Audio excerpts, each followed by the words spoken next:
If you have anxiety, there is a chance that you apologize way too much. Apologizing only diminishes what you really mean, and you say you're sorry, not because you mean it, because you feel you need to. It's a compulsion. My name is Nick Tabor. I'm a personal trainer. I specialize in anxiety, depression, and reducing disabilities, and I talk about all this stuff because I've lived through it. We apologize when it is genuine, when we actually did some wrong, when we actually need to convey sorrow. Like if it's at a funeral, if you hurt somebody, or if there is an accident and it is your fault. That is it. That is it. So, a lot of times with anxiety, we try to fit in. We try to, and it's rooted in our, in our youth from what it builds up from. Our youth is the building blocks, obviously, for the rest of our life, but we apologize because there's something deep that little kid we still feel bad for. We do want to fit in. I've seen people apologize for having contrasting opinions, same as what I've had in my life. I remember very, very, very early, I was this kid who was constantly bullied. And every time that I liked something different than what somebody else did, I'm sorry, I just don't like that. Like, I had a friend of mine who was really into, and some people who are listening to this might not know who this is, oddly. I had somebody who was really, really, really heavily into Madonna in my life, and I said, I just can't get into her. That you don't like Madonna? Oh my God, I'm really, really super sorry. I just don't like her. And that manifested to apologizing for multiple things in my life. I can't stress it enough is we've got to go ahead and break that cycle. I'm sorry is only for a few things. When you are sorrowful in a funeral, when it is something that you caused and you mean it, or there is an accident, that is it. There is no other reason. It is meant to convey sorrow, to mend fences. That's all. That's all. I had this test when I was actually, it wasn't that long ago. It was 3 to 5 years ago, I think, when we had this, was called the Myers-Briggs test, sometimes known as the MBTI test. And it's where you have four different letters. So you have, mine was INFJ. That's the letters I had, and the personality types blended together gave you like a perfect one. I guess there's like 16 different personality types in the world. Mine is INFJ. Same personality type as Evan Carmichael. Same personality type as Adam Sandler as well. And if you look up something, celebrities with Myers Briggs test, if you've done it yourself, like if you look up celebrities with and put your letters in Google, you'll actually get a really long list, and it's pretty interesting. So I'm in the same company as Joe Pesci, um, Evan Carmichael, Adam Sandler, and I cannot remember the fourth one that kind of blew my mind, but I've met Evan Carmichael, and obviously I've had him interactions with him quite a bit. I actually have an interview with him on his podcast. I'm sorry, on his channel, and I'm gonna have to link to those on and when I fix these descriptions. But anyway, so we're not talking about that. We're talking about the apologizing. If you're severely introverted, the natural thing to do is apologize because you are not fitting in with that particular crowd. There was an exercise when we did the Myers Briggs test, and I was doing this through my day job.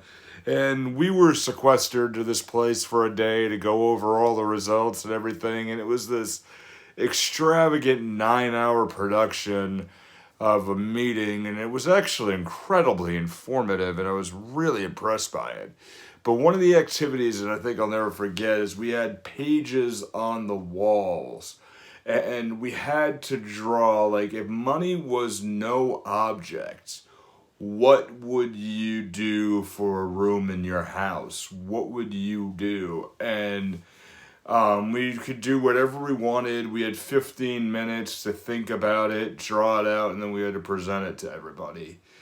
And I drew out, and I'm not artistically gifted, as you know, and I have not been able to practice it as much. Like my wife is a very gifted artist.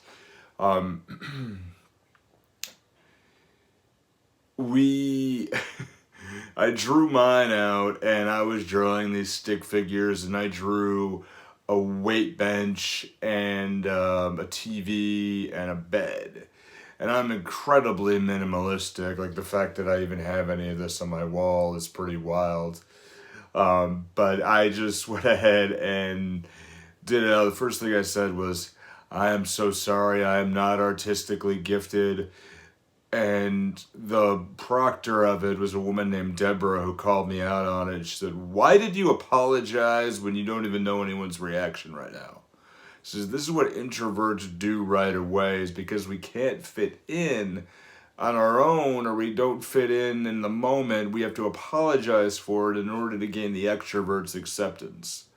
And it blew my mind, and I realized how much I've been apologizing myself. Okay, so here's what we do. We apologize, we apologize, we apologize. Okay. We only need to apologize. We went over the 3 reasons of why you need to apologize when it is something that does, when you do something that does cause harm, when it is an accident, and there was the others. However, how do we stop? Okay. Actually, I have it right here. One first thing that would really super help everybody. Pick up this book, Your One Word, Evan Carmichael. I have this, and this is one of the extreme. This is one of the extreme things. This is not an easy process to go through, but basically, Your One Word. What this book does is you go through the first 67 pages of this book, and you lay down your core values. What do you believe? How are you motivated? And it is something that you're going to have to go through multiple times. And it's not easy. Like myself, I did it once and I'm like, "Oh, it's my word is climb." But I did this, and at first it was honesty. Because at my day job where I'm a manager, I require everybody to be 100% honest with me at all the time. And that wasn't it. Like, it was deeper, and it took some time to do. So don't fret that. But honestly, that's a really good one. But you have to find some core belief or pride in yourself first. How do we do that? We look at everything we've had, and we look at everything that we have, what brought us to where we are. Was it some bad times, some good times? Maybe you had something in your past. You want to talk to people around you who know you very, very well. Let them stroke your ego a little bit. Like, I have a really good buddy of mine. I am, from Massachusetts. I am, fan of the Red Sox and local baseball.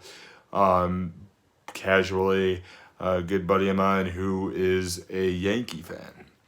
And he says to me, very first meeting I had with him, and he says, "Yeah, you're still a Yankee fan." He's like, "Yeah, sorry." And I'm like, "No, that's but you need to realize what is unique about you first.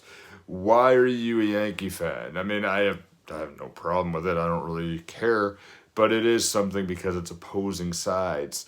Number two, for what you would have to do in order to stop apologizing, talk to people. We all have about maybe 5, maybe 6, 7 people in our life that we speak with on a regular basis. Some more, some less, but the overall average is around about 5 or 6.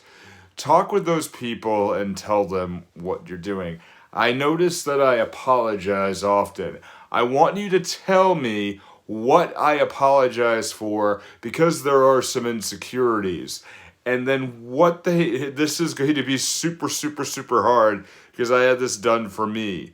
Have them tell you everything that you are doing right and what they like about you. Then, this is hard here. What you have to do is then tell them, what can you improve upon?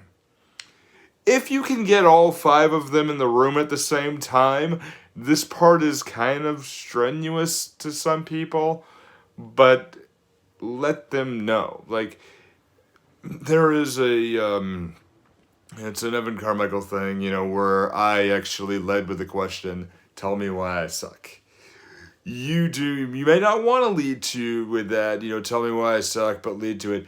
Get it out there and tell me, why do I need to improve? What do I need to improve on? Where am I struggling? What can I do? And it will say, okay, you're trying to apologize that often, but you got to sit there and you got to just take it for what it is and just say nothing. Just take notes, and then then you know the reality of it. And if you can't walk away and say sorry because you've been told some things that are good about you, and then you're told some bad things and this is what you need to work on. 3, work on those bad things. All that that you do say sorry for, and that's probably going to be the big thing. But ask those people for their help. Their help to you. I want you to call me out when I say I'm sorry. But you know why they think you're good too. Use the good. Work on the good, work on the bad, work on the good, work on the bad. Eventually what happens is you stop apologizing. And you tell them, and then you grow stronger, and then your mental fortitude goes, yeah, I'm pretty good. I'm really, really good. I'm really good. And then but the people who surround you, who you pick, your tribe of about 5 to 6 people, usually are the ones who are going to want to see you do better and who are going to want to lift you up and lift you higher and lift you higher and lift you higher and lift you higher. But if you include them into that, they become a lot of the work, and then you don't have to apologize to them. They should be helping you and say, I am better. But when you say sorry then, because you only say it when you mean it from that point on, say sorry once and own it. Okay. There's part of the journey, okay? Now go forth. Have a great day. Catch you in the next video. Climb.